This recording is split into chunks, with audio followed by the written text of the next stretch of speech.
Trump warning moments ago, and I quote him, everyone should immediately evacuate Tehran, as Iran is warning that a ninth wave of attacks against Israel is now underway and will continue until dawn.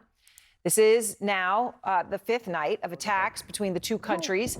And just moments ago, U.S. Defense Secretary Pete Hegseth posting on social media, and I quote, he said, I directed the deployment of additional capabilities to the Middle East region. So what does that mean? Now we know that the U.S. Navy Nimitz carrier strike group is already heading towards the Middle East right now, and more U.S. naval assets capable of defending against ballistic missiles are expected to be moving into the eastern Mediterranean, closer to Israel in these next coming days. The latest Iranian attacks coming after the IDF released these new images of Israel destroying what it says are two Iranian fighter jets. And earlier today, an unbelievable moment unfolded live on Iranian state television. Let me show it to you. فضای غبارآلوده استادیوم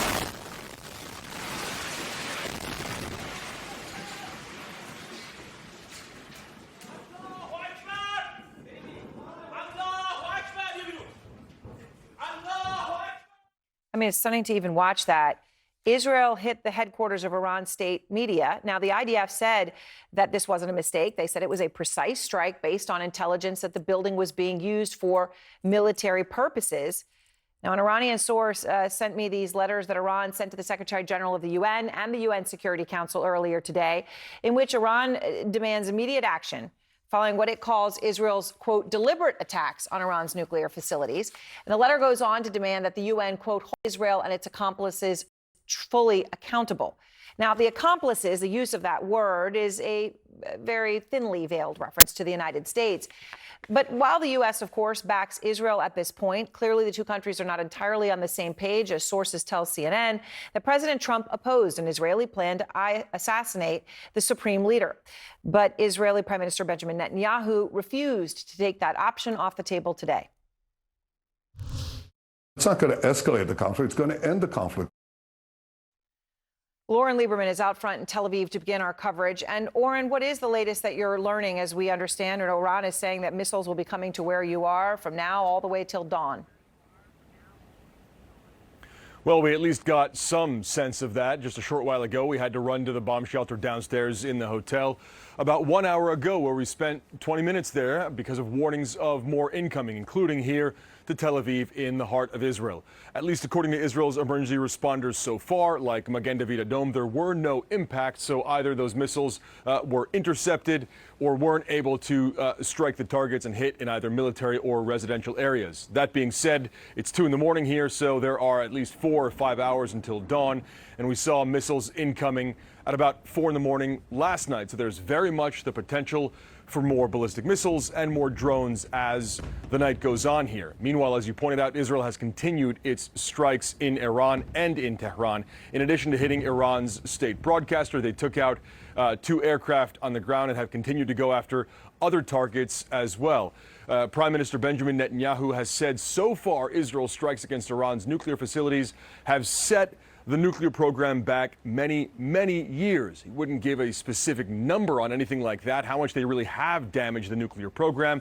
But Israel's former defense minister told CNN earlier today that it was some years that they had set the program back. Meanwhile, there are rising casualties on both sides, 24 killed so far in Israel. Meanwhile, a much higher death toll in Iran, 224 killed there.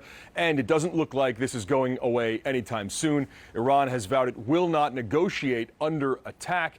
Meanwhile, Netanyahu spoke of what he called, quote, complete victory. That is a phrase we've heard in the war in Gaza, which is past 600 days now.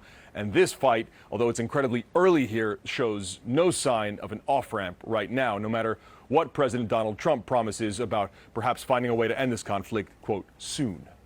All right. Oren, thank you very much. Live in Tel Aviv. We'll be checking back in with you this hour. Out front now, Ophir Akunis, the Consul General of Israel in New York. And Consul, I really appreciate your time. So, thank you so just start with, President Trump had said, okay, he's going to come back from the G7 and he's going to get this over with. But then he also said Tehran should be evacuated right now. Just to take that statement, that one statement, Tehran should be evacuated right now. Is he right? I will tell you, 1 hour ago, they fired 10 ballistic missiles toward our civilians. Now they want a ceasefire after almost 50 years of saying that they want to destroy us. Now we, for your question, we will accomplish our two goals: destroy their ballistic missiles and nuclear capability. And that's what we are going to do, even if it will take weeks. Even if it will take weeks. Okay, Yeah. so I just want to understand, as everyone wants to understand more on what this means. So ballistic missiles, nuclear program. Let's talk about the nuclear program. Exactly. We've got the latest satellite images of Fordow, which of course is one of the main nuclear sites and the one that is at least known to have substantial assets deep underground, which was done in order to prevent Israel from bombing it. It's buried deep in the mountains, 300 feet or more underground, as we understand it. Okay, we understand, analysts keep telling us, it is the U.S. that has the so-called bunker buster bombs that have the ability to destroy an asset of that sort, and only the U.S. But I ask you, can Israel destroy the Fordow site and that deep nuclear capability without U.S. help? Yeah, first of all, we will not take decisions for the American administration. We will do whatever we can, and we are doing it to prevent the Ayatollahs to hold a nuclear weapon. This is the most dangerous thing to the Western civilization, and I'm talking about this studio, this place, this city as well. So we are trying to do it. We are doing very well until now. We want, first of all, to defend our people from their missiles and from the nuclear weapon plan. This is very dangerous to the world and to Israel as well, and we are doing whatever we can to prevent it. All right, so I am just curious, though, when your prime minister says that the strikes so far have set back Iran's nuclear program a very, very long time, many, many years. Exactly, quote. Why is that not enough? It's not enough because we suppose that they are trying to progress their plan, even though it's almost a week that we are there during this operation. We are not counting on them. We must be sure that we'll accomplish our two goals, and we are not sure yet about the nuclear sites. We want to be sure about. I suppose that there's more than two, but you mentioned the two of them, and we want to be sure that we'll accomplish our goals, and then we can say, you know, what we can do with the Ayatollahs. We're not talking about the Iranians, Erin. We're talking about the Ayatollahs. That's right, exactly. Consul, I appreciate your time. Thank you very much. Thank you so much, Robin. All right, and I want to go now to the former Defense Secretary and CIA Director Leon Panetta. And Director Panetta, you just heard the Consul General there from Israel saying that setting back many years, right? That is not what the goal is. The goal is more than that. They want to get rid of the capability of a nuclear weapon for Iran altogether. And also then he also made a distinction that it was beyond that it was also getting rid of the leadership of Iran, of the Ayatollahs. What do you hear when you hear that? Well, I hear two goals that are going to be, frankly, difficult to achieve unless the United States goes to war with Israel, which is not likely. But the fact is that to go after their nuclear capability, you've got to be able to go after these deeply buried facilities at Fordow that can only be attacked with busting weapons that the United States has and be delivered by a B-2 bomber.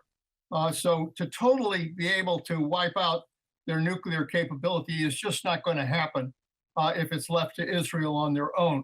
And with regards to regime change, I think the problem there is that it isn't that easy to achieve in Iran, that you can undermine their command structure, you can go after their nuclear scientists, but the fact is, even if you go after Khomeini, there are going to be other hardliners that will take their place. So I think Israel has to think about just exactly what it is that they're trying to achieve. If they're trying to weaken Iran, that's an achievable goal. Beyond that, I think it's going to be difficult. So specifically regarding the Ayatollahs, and let's just talk about the supreme leader, right? The leading Ayatollah, Khamenei. And Prime Minister Netanyahu said killing him would not escalate the conflict. It said he would, quote, end the conflict. It sounds like you disagree with that assessment. Yeah, I don't think there's any question that getting rid of Khamenei is not going to suddenly result in regime change. That's the bottom line. You're talking about the Quds Force. You're talking about a lot of hardline commanders that are still very active in Iran.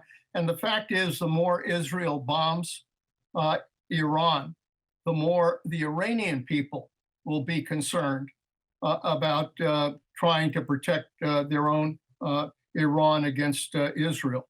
So when you look at all of these other factors, the bottom line is that achieving regime change is not easy to do, cannot be done simply by killing Khamenei, and frankly cannot be done simply by the kind of missile attacks that are going on right now.